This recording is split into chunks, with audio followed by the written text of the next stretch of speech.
hour. So after brief remarks by Director Gill and Dr. Sidelinger, we'll take questions until 1:30.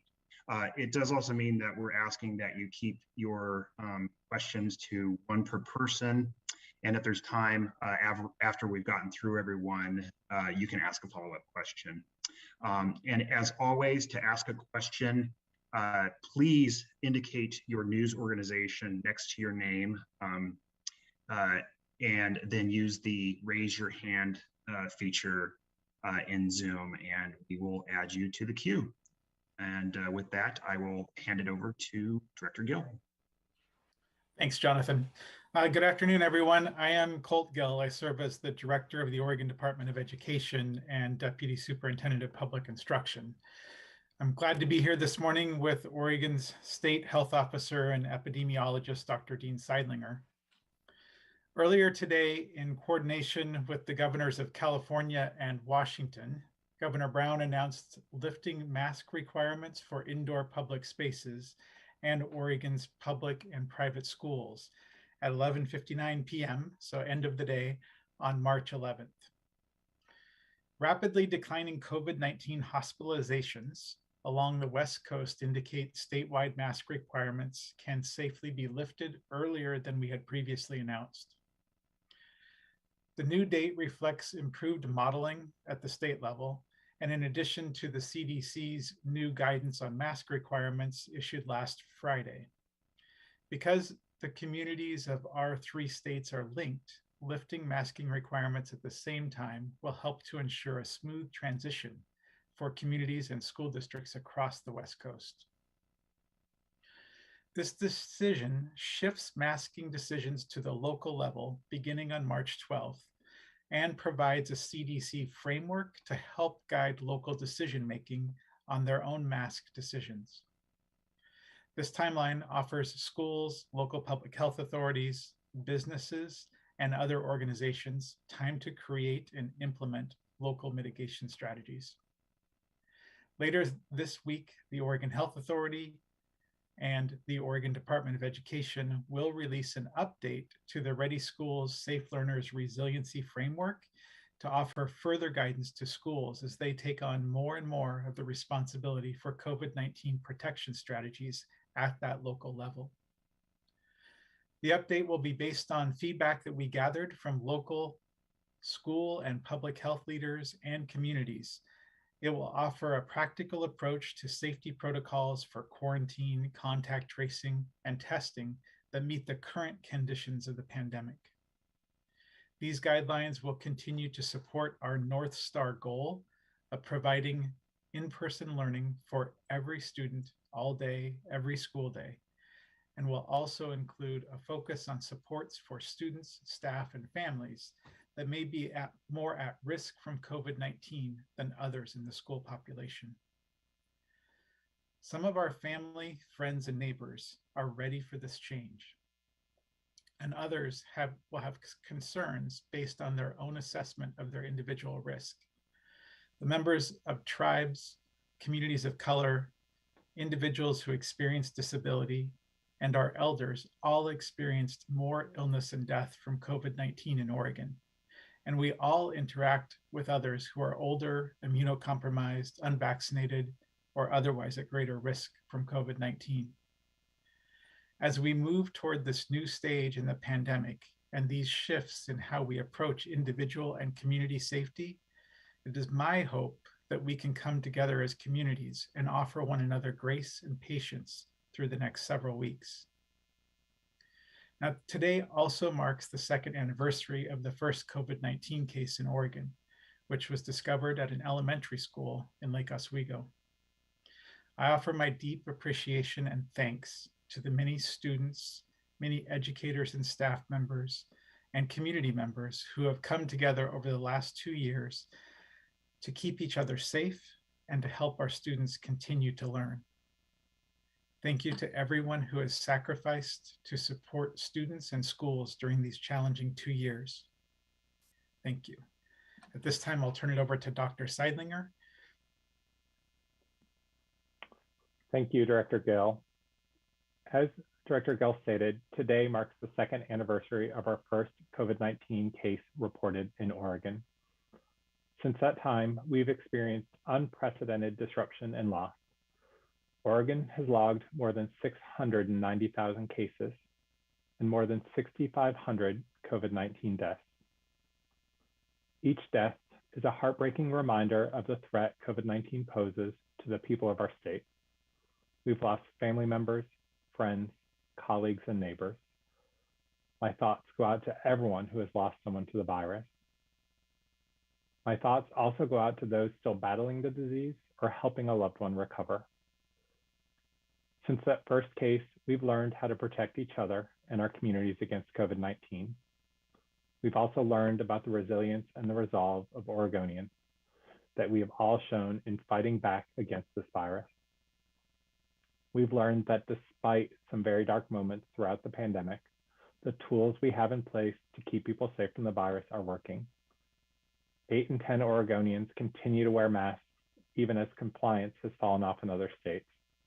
Moving forward, masks will continue to be an important protective tool for those most at risk. Nearly 8 in 10 Oregonians have received at least one shot of a safe and effective COVID-19 vaccine. The fidelity Oregonians have shown in wearing masks, getting vaccinated, then boosted, and keeping socially distant has helped keep the virus from overtaking us and overtopping our hospitals.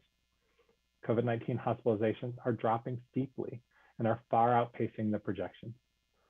Oregon's hospitalization rates during the Omicron surge are a third lower than the national average, according to OHSU health scientists.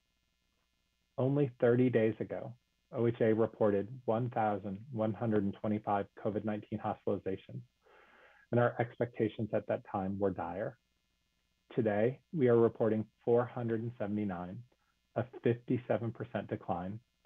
At the present pace, hospitalizations could fall below pre-Omicron levels by next week. That is why today we can confidently announce another step forward in our response to COVID-19. In concert with California and Washington, we'll lift indoor and school mask requirements on March 11th. Our announcement follows updated CDC guidance for states on masks, but more importantly, it's made possible by the continuing decline in hospitalizations we've seen in Oregon. This welcome trend is a direct result of the protective measures Oregonians have employed to prevent the spread of COVID-19. Your exemplary effort is driving this extraordinary progress. Thank you. Some people may ask, based on the CDC's recommendation, why can't we lift mask requirements today? It's important to remember that under the CDC's updated risk criteria, most counties in Oregon remain at high risk.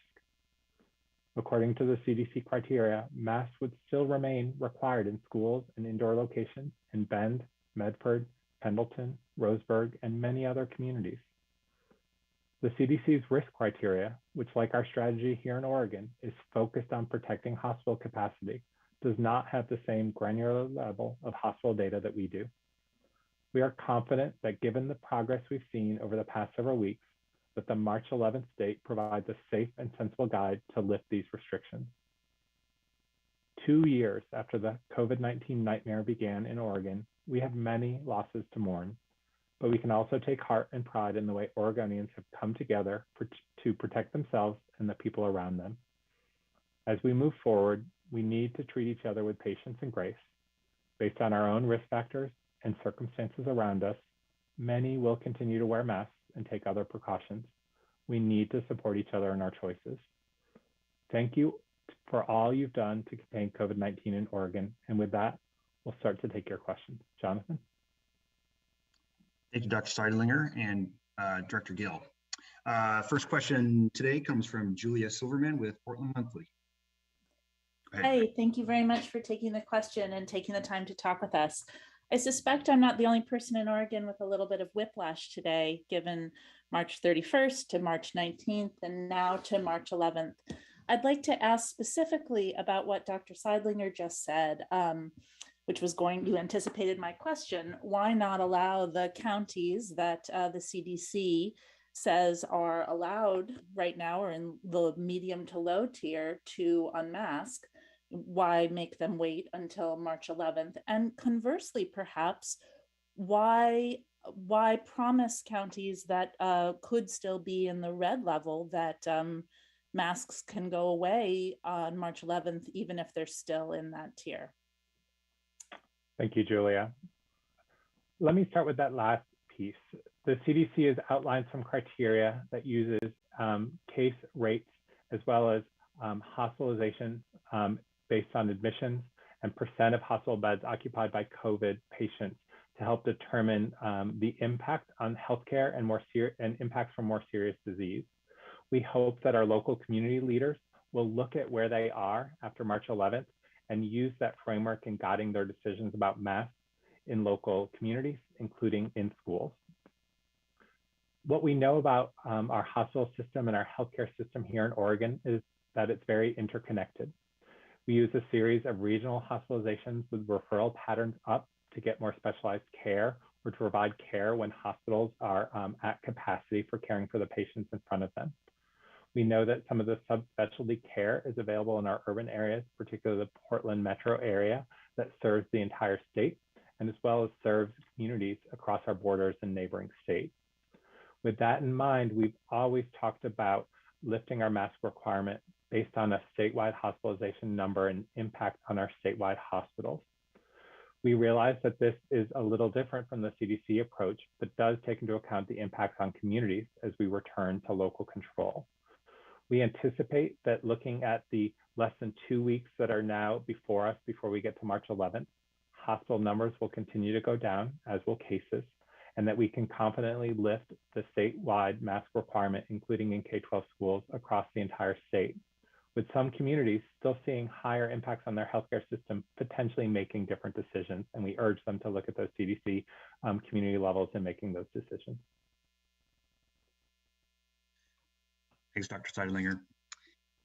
Next question comes from Gary Warner with EO Media. Go ahead, Gary.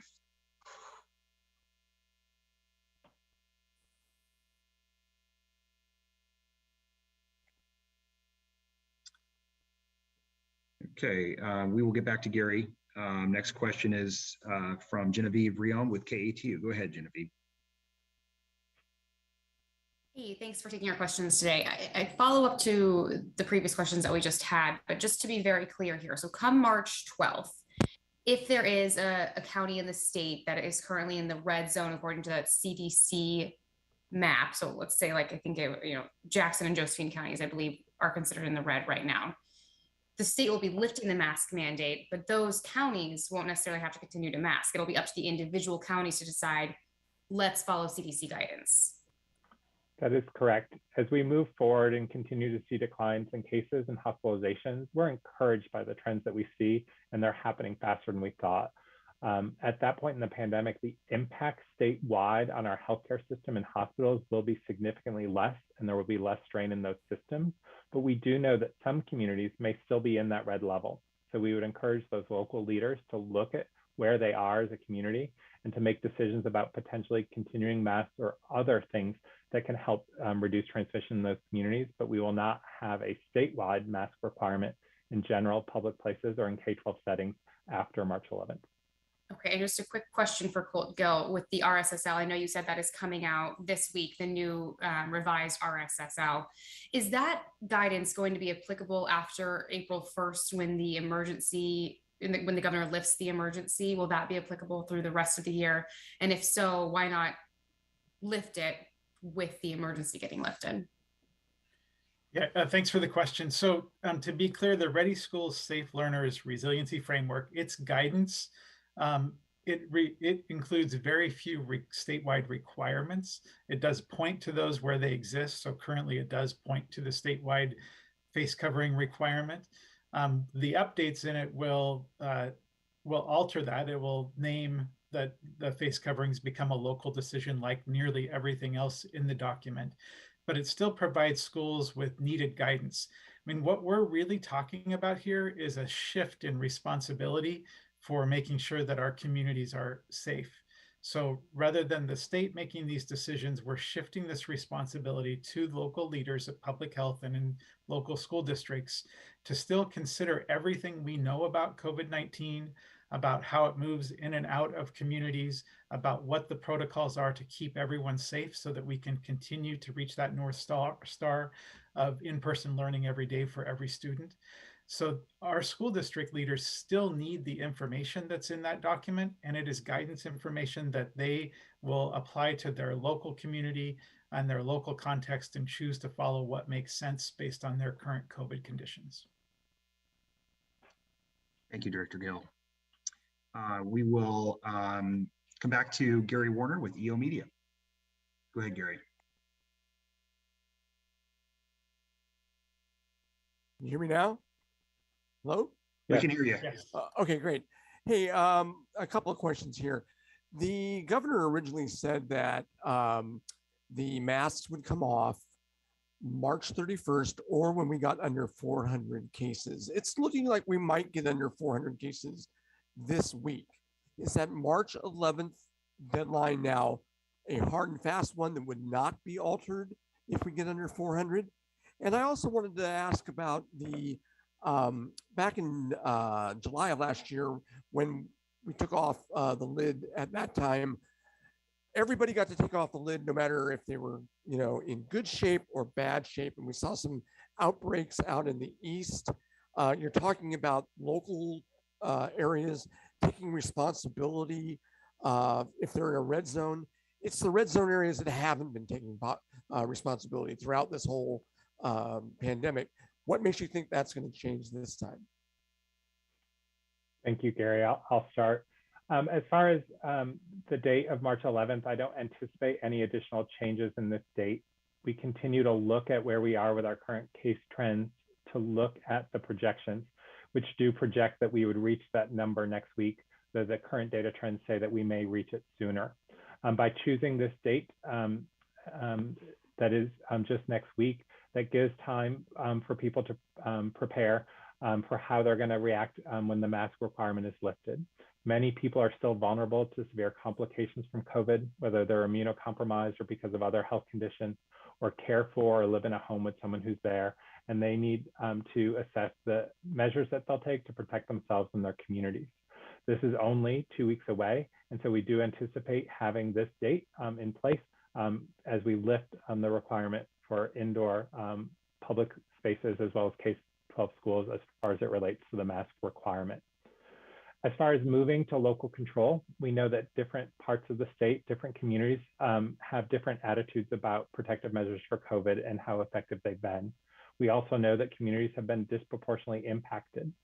The trends that we're seeing here in Oregon in terms of case declines, hospitalization declines, that mirror trends we've seen in other states and countries that preceded us in the Omicron surge, all give us hope that we'll be in a very different place even a week and a half, 2 weeks from now, with significantly less disease in these communities, with safe and effective vaccines available to all over 5, and with some protection from folks who recently recovered from COVID-19 due to our Delta and Omicron surges that will remain in place for the near term.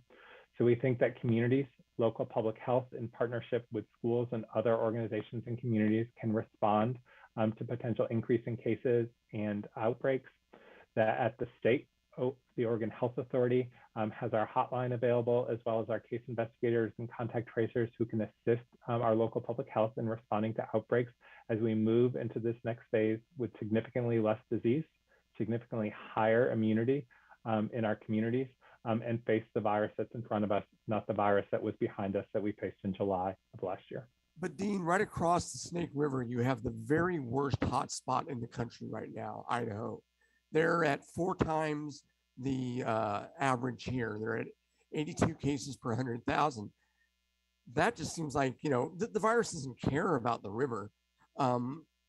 Just taking a blanket approach and taking everybody off of all this stuff, and then saying these local communities, which have not responded in the past, will take control. That it didn't work in July of 2021. I'm worried about now. I worry too about impacts from other communities, from future variants on the spread of disease and the impact on our hospitals here in Oregon, as you do. But the trends we're seeing across the state, even across some of our counties that have taken more of a skeptical approach to some of the interventions, are coming down. We know that individuals in those communities also take protections as cases go up or as they see spread in their community and see the impact of COVID-19 on their friends and family. So that individuals in those communities may continue to alter their activities in the short term if they're seeing cases very high in their neighboring communities in Idaho, may continue to wear a mask in some of those crowded indoor settings over the next several weeks to protect themselves and the loved ones that they return home to. I hope that those who are not yet vaccinated or up to date with their vaccines, including their booster shots, would talk to their provider to get questions answered so they can have that protection on board that can provide them protection, not just for the situation we're faced with right now, but as we move through the spring and summer. You know, not every community, not every individual is the same, but we anticipate, you know, that Oregonians will continue to step up. We've seen it time and time again that as parts of our communities are more significantly impacted, more members take precautions, take additional protective steps, and I think that will happen as we move forward after March 11th as well. Thanks, Dr. Sidelinger. Thanks, Gary. Next question is from Lisa Balick with Coin TV. Go ahead, Lisa. Yes, thank you. Question for Colt Gill. Your office likely has been working for a few weeks now on new guidelines relative to, you know, this coming up now a little bit sooner. I've been getting questions from parents today about what's going to happen. In other words, if there's a positive case in a classroom, once students are on masks, in other words, what would prevent that classroom from essentially all having to go into quarantine at that point? Again, not knowing the vaccination status is not required in a particular classroom. So in terms of rolling back to having to go back online, can you give us some sense as to, again, I understand that you're still working on these guidelines, but there's a lot of concern about that potential. Yeah, thanks, Lisa. So a couple of things to think about there, you know, prior to us sharing the details of that new guidance with you on Wednesday. One of those is that we do have a lot more tools than we had at the beginning of even this school year. So we have significant availability of testing in our schools to help support classrooms where there may be an exposure of COVID-19 to other students. We have, we also have some new protocols that are coming out just today from the CDC around contact tracing and quarantine. So part of the reason that the new guidance isn't released today is because we're incorporating these new ideas from the CDC, these new protocols into our guidance to help make it more practical and help ensure that it is both as safe as possible for our students to continue to be at school, because that helps us reach that goal of our students being in in-person learning every day, but also that it is practical to implement so that our schools can do it well and make sure that they can continue to operate. So I don't have the direct answer for you, but we will on Wednesday, we'll be able to talk about the quarantine protocols, the contact tracing protocols, what isolation looks like, and what the testing programs, how they'll evolve to support unmasked settings. Thank you. Thanks, Lisa. Thanks, Director Gill. Next question is from Zoe Gottlieb with the Chronicle. Go ahead, Zoe. Hi, thank you for taking the time to answer my question. So my question for you all, is there a path to remove a permanent rule? And does that set a precedent that the OHA will determine whether there will have to be public health mandates going forward? Thank you for that question. As we stated earlier, we will move forward with lifting of the indoor mask requirement as well as K-12 mask requirement in accordance with the permanent rule on March 11th.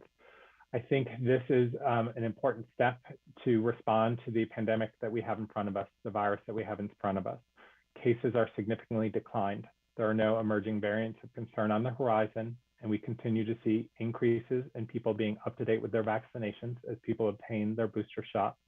We anticipate wider availability of oral antivirals to help us prevent severe disease in those who are sick. And so we will remove this requirement at that time. I think as individuals, as communities, we need to be prepared to take additional steps if the situation changes and we face a more a variant that causes more severe disease.